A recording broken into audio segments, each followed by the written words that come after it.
As an American, I eat apple pie, play baseball under its blue skies. As an American, I travel this land and follow her roads wherever I can. From sea to shining sea, I've seen a lot, and none of it will be forgot. And when my country called, I gave my all as an American. I was born into freedom in a wonderful land of mountains and plains, rivers and lakes. Forever American is what I am. A past as rich as any can be. My father's worked hard to give this to me. I love this place I come from.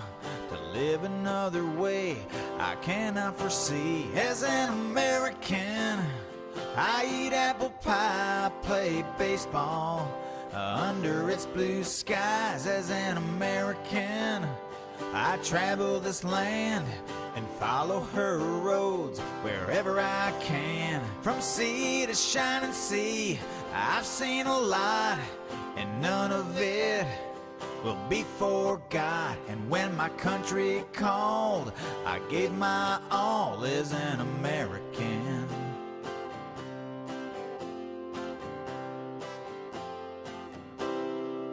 As an American, I've been to the peaks of majestic mountains where the air is sweet.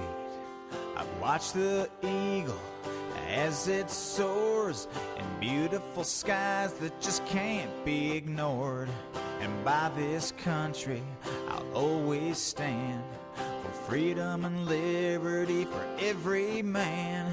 When times are hard and things get rough, America always stands ready and rough. As an American, I eat apple pie, play baseball under its blue skies. As an American, I travel this land and follow her roads wherever I can. From sea to shining sea, I've seen a lot, and none of it will be forgot. And when my country called, I gave my all as an American. And when my country called, I gave my all as an American. Forever American is what I am.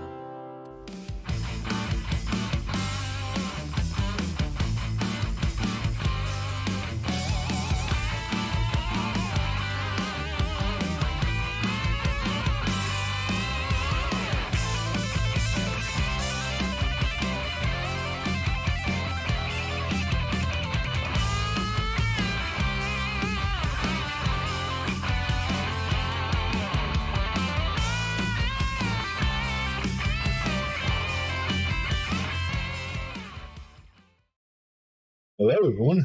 Welcome to this evening show of Real News Live. We got a lot to talk about with NATO Summit, of course, ending today. A lot happening, of course, the summit and what it's going to cause in the near future. But special thank you to Linda, even though she's not here tonight. She's out playing trivia for that $5 donation. And Debbie Marner for being a supporter of the show. Every donation is greatly appreciated. It helps us, of course, gather more information and pay our bills and everything else and help people in need. So thank you. And hi, BK Boone and Debbie Martin, Rodney Badcock, Tia, Debbie Rogers, my Nana. Hi, Richard. Hi, Waylon. Hi, Cindy. Hi, Matt. Hi, Pam. Hi, Lynn. How you doing tonight? Of course, you guys can please share this stream out so we can get more people in here so they know what's happening, when and where. Like I said, a lot is happening quickly, and of course, we expect it to keep getting worse out there as we're watching, seeing what's happening with NATO and the alliance. Of course, Putin is very pissed right now, not just at the West, but at the whole NATO infrastructure. that is now risking, placing the world on a tenterhooks and risking nuclear war in World War III. I mean, World War III is getting closer after NATO summit. That's not a question. With Ukraine over its membership, and of course, Ukraine's potential membership with NATO was discussed in detail earlier. Allies refusing to lay out a map on how long it would take the war-ravaged nation to join the Union. But that's not the only story. Of course, we know that Ukraine or joining NATO, of course, was a big push.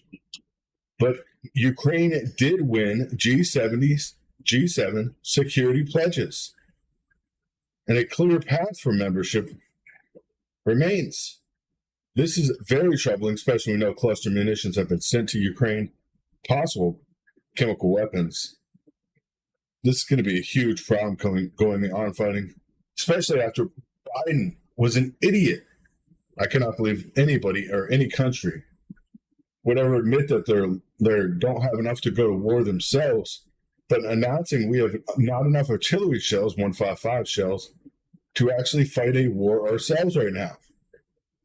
China and Russia, of course, all over that, listening to every word of it and eating it up, as we've seen in action, of course, from China going first and foremost. But Zelensky, of course, welcoming fresh pledges of weapons and munitions to fight Russia's invasion, along with long-term security commitments from the West today, even as he expressed disappointment over the lack of clear path for his country to join NATO's alliance. As the summit wrapped up its annual summit, Ukraine's delegates are bringing home significant security victories for Ukraine. Very, very strong. And this is a problem. And this can only get worse only because Biden and other leaders, of course, had to push for the same thing. Of course, the victories for Ukraine and for the people of Ukraine, like he said, was flanked by the U.S. President Joe Biden and other leaders of the groups of 7 most powerful democratic nations. Of course, with the G7, of course, backing them directly. This spells true disaster. And of course, speaking directly to the media, open and public about this, vows a united front with Ukraine in the face of Russian war. What does that mean? President Biden, of course, capped his 3-day visit with NATO summit by vowing the U.S. and its allies would maintain a united front with Ukraine to face Russian aggression, basically stepping to World War III. Saying we stand at an impact point or an inflection point in history, where the choices we make now are going to shape the direction of our world for decades to come. I got to say, that statement is true that Biden said, because the directions that they're taking and the point they're pushing in this inflection point will end up in something nobody wants to be in. World War III would mean nuclear arms. With massive devastation, massive people getting hurt, dying. It'll be a disaster for the whole world. Saying that the world has changed and we will turn back unchecked aggressions today and deter other world would-be aggressors tomorrow. Basically, he does not know what he's talking about. Of course, is speaking in front of 10,000 Lithuanians and foreign diplomats and members of the Belarus opposition and others, surrounded by waving American and Lithuanian flags, I've been saying this and saying our commitment to Ukraine will not weaken. We stand for liberty and freedom today, tomorrow, and as long as it takes. We all want this war to end on just terms, meaning the only terms he would accept. This is a true problem. People don't realize what just was said. What was said is basically, no matter what Russia does to Ukraine, the United States is going to step in and do what it has to. Basically calling us up to war without calling us up to war. And we've done this multiple times.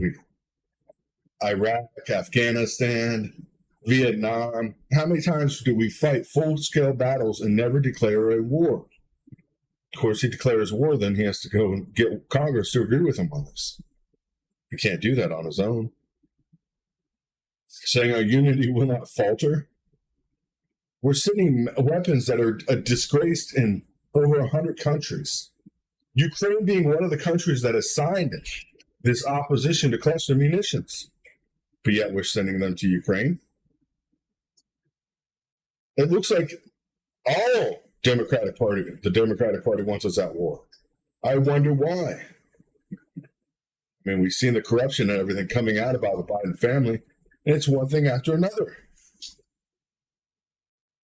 But Biden saying, like, the speeches like, every day we have to make a choice. Every day we must summon the strength to stand for what is right, for what is true, to stand for freedom and stand together. I believe in standing for freedom and standing together. But what's happening in Ukraine is not for freedom. Let's be honest. Let's be honest with ourselves. Ukraine could have had its freedom not even a month after this war started. They signed a peace treaty with Russia. Ukraine, of course, pulled back from that peace treaty because of the U.S.'s influence. Pulling back from that treaty directly. And nobody's talking about that. Not a single mention of that in the news when he says we must stand for freedom and stand together. Zelensky has since suspended elections in his country, no longer making it a democracy. What a surprise. Who knew that was going to happen? Of course, anybody with half a brain. We know that chemical or biological labs were found in Ukraine, and some of them have already been destroyed. Yeah, Biden got involved after the peace treaty was had. Not a surprise. Pushing, of course, the G7 pledging for a clear path for NATO member, or pledging security guarantees is just ridiculous at this point. We have Zelensky out there defends use of cluster munitions in a war against Russia. Russia hasn't used cluster munitions. They have not used, and here's the big thing. Zelensky said, supposedly, Russia constantly uses cluster munitions on its own territory, on our territory. We have yet to see cluster munitions used. We have seen a massive amount of what they call frog mines or butterfly mines shot from Ukrainian missiles all over cities, all over townships. We know those are Ukrainian mines because they are the green ones. That's not a question.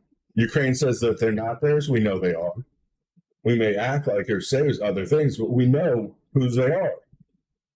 We know who had them. But his defense is, we're defending ourselves using these weapons. We know these weapons are going to be used in Russia, against Russia directly. Zelensky vowed that cluster munitions would be used purely for military purposes in Russian-occupied parts of the southern and eastern Ukraine. So what happens when we see those cluster munitions then being used during war times on civilian towns inside of Russia? Then what? Yeah, 32 active biolabs. Still, cluster munitions, which are designed to spread dozens to hundreds of submunitions over a given area, were banned by more than 100 countries due to the risk of unexploded submunitions composing civilians. And we've seen with the butterfly mines, these cluster munitions, they were banned for good reason. The United States, of course, uses them for any reason they want. So, of course, sending to Ukraine,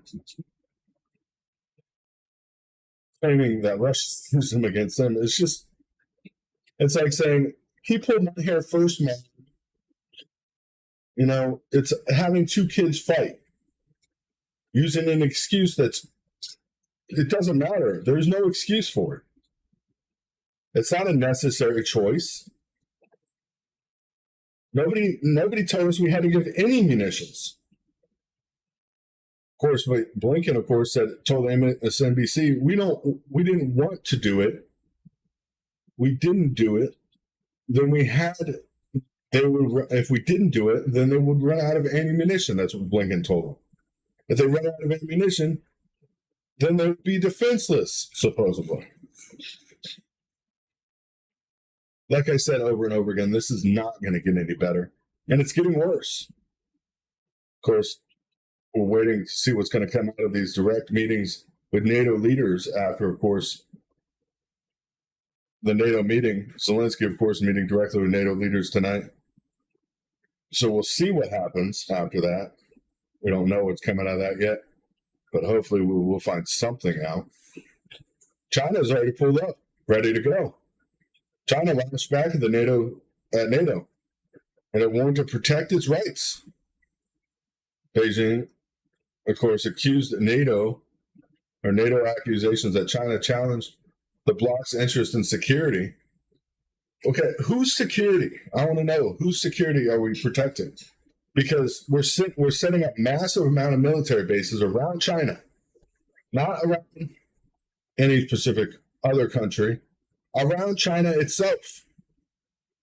But yet we're trying to say that we're using this for security and for the bloc's security and interest. We're directly expanding our footprint in the Asian Pacific region to directly counter China, to stop China from its security and its values and challenge its own and challenge its interest. I am not with China, I'm not with Russia, but this is ridiculous. To say anything else is happening is to say we don't believe in the truth. We're watching it happen.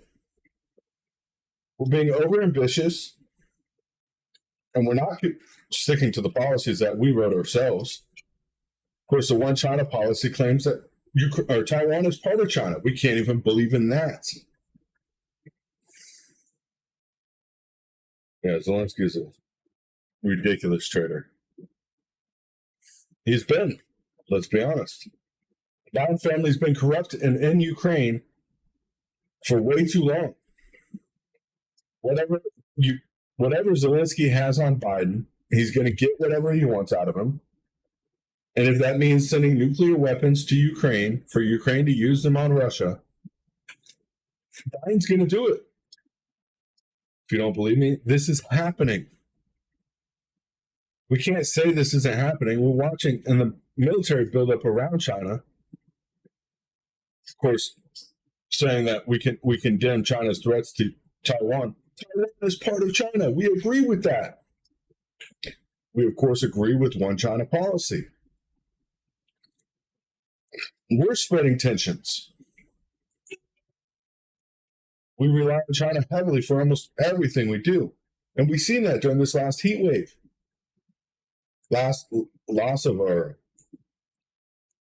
absence of product that we need to repair air conditioners and everything else as they fail, as parts can no longer be gotten because China will not sell them to us.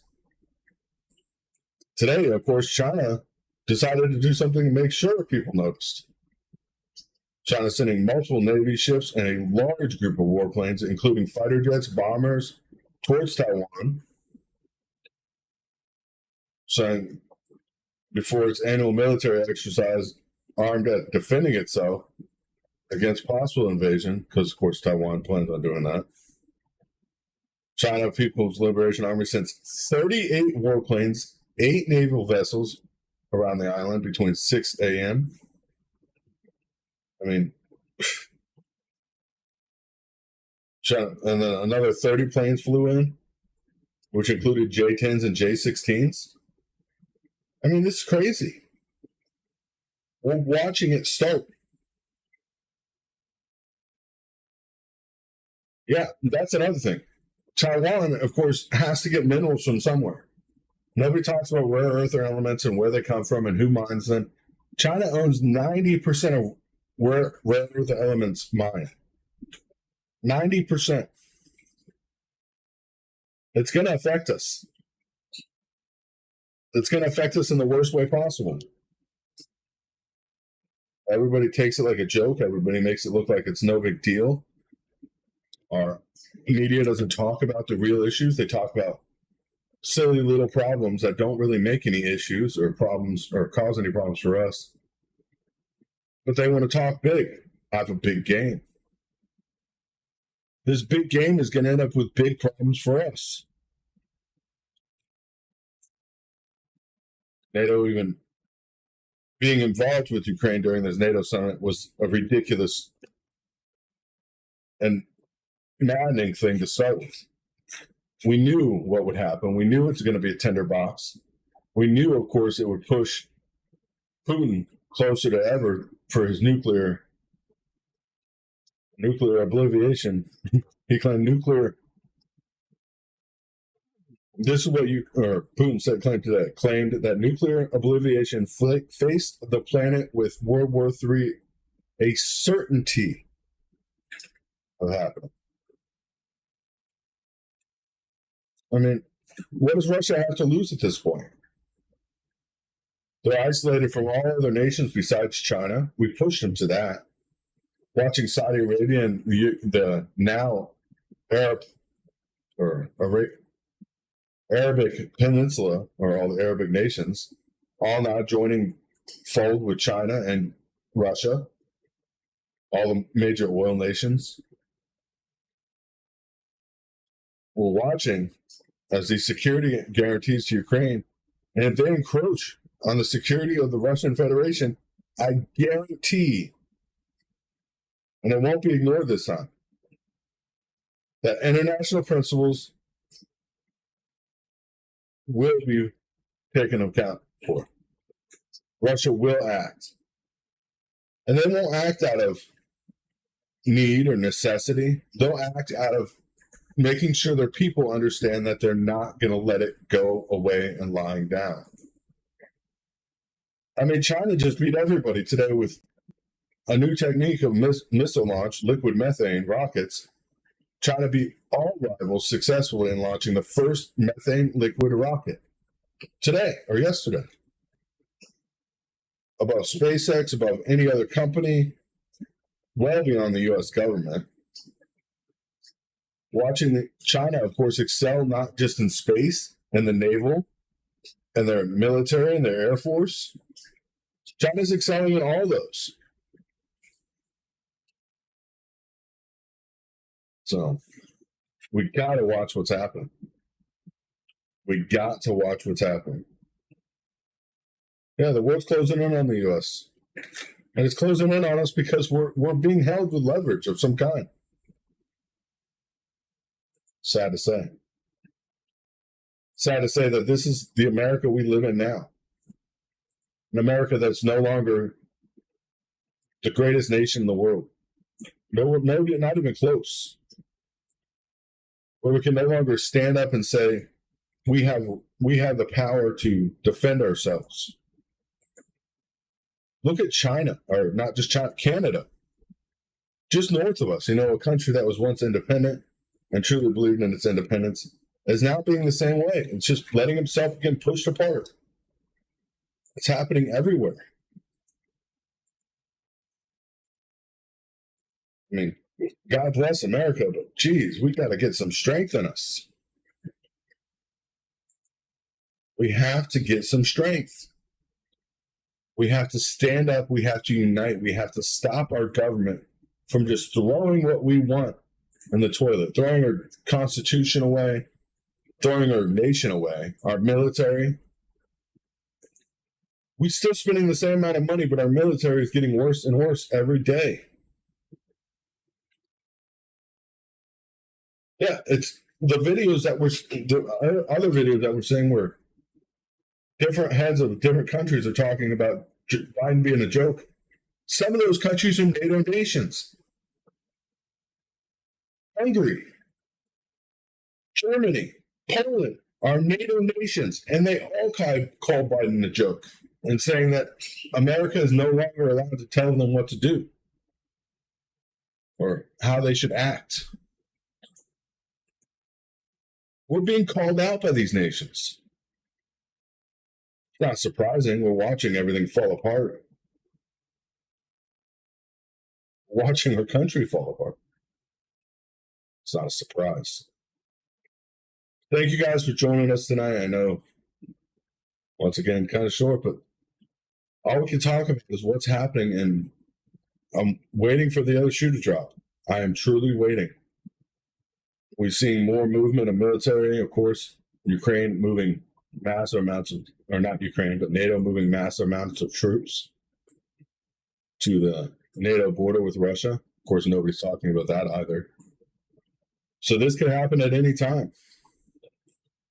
We're seeing nuclear weapons being moved by NATO. We're seeing massive troop movements by NATO. We're seeing massive movements of everything by Russia and China. So at any given point at this time, we could see war break out. And a war that could cost billions of lives. Yes, that's billions with a B. Sad as it is, we need to physically stand up against the corruption at this point. You're totally right, Richard. Because this administration's corruption is going to affect every American in every possible way. God bless you guys. God bless America. And if you can afford to donate, please do. We understand not a lot of people can afford right now, but God bless you all. God bless America. Stay strong, stay safe, and have a plan for whenever something goes down, because it's going to go down. Have a plan for your family and you. Be prepared. Good night. God bless you all.